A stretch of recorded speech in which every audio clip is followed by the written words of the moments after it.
दोस्तों, आपने देखा होगा कि भारत में रहने वाले कई अपराधी अपराध करने के बाद पकड़े जाने के डर से विदेश भाग जाते हैं। ऐसे में उन अपराधियों को भारत में वापस लाने के लिए भारतीय पुलिस को कई मुश्किलों का सामना करना पड़ता है।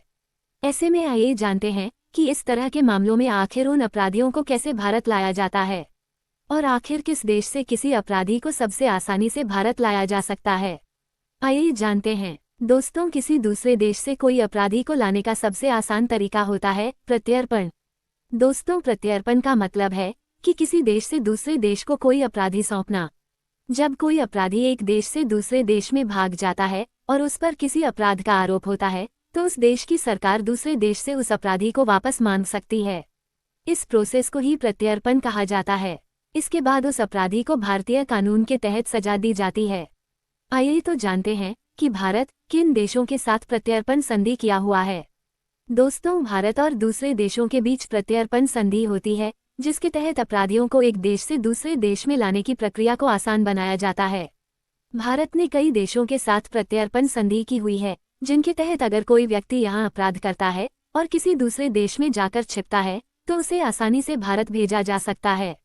इस संधि में संयुक्त राष्ट्र America, Britain, Canada, Dubai, Thailand और सिंगापुर जैसे देश शामिल हैं।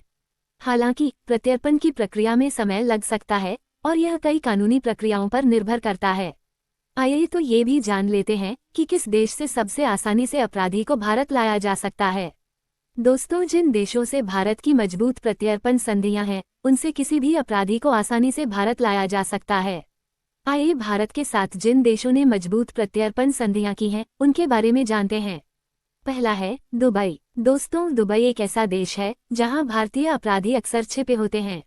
यहाँ की सरकार और भारतीय सरकार के बीच प्रत्यर्पण संधि बेहद प्रभावी है। दुबई में भारतीय समुदाय भी काफी बड़ा है और यहाँ से अपराधियों को भारत लाना बाकी देशों के मुकाबले काफी आसान होता है।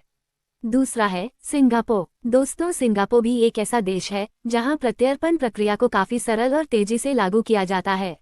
सिंगापुर और भारत के बीच अच्छे रिश्ते हैं और दोनों देशों की न्यायिक प्रणाली में आपसी सहयोग की भावना है, जिससे वहां से अपराधियों का प्रत्यर्पण करना आसान होता है।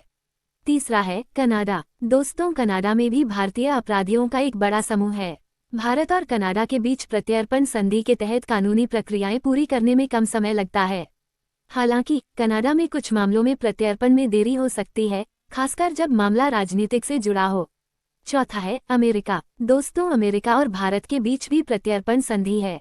भारत में बड़े अपराधों के मामलों में अमेरिकी अधिकारियों से सहयोग मिलना बाकी देशों के मुकाबले आसान होता है। हालांकि अमेरिका में कुछ कानूनी प्रक्रियाएं लंबी हो सकती हैं, फिर भी वहां से अपराधियों को लाने में कोई बड़ी परेशानी नहीं होती है।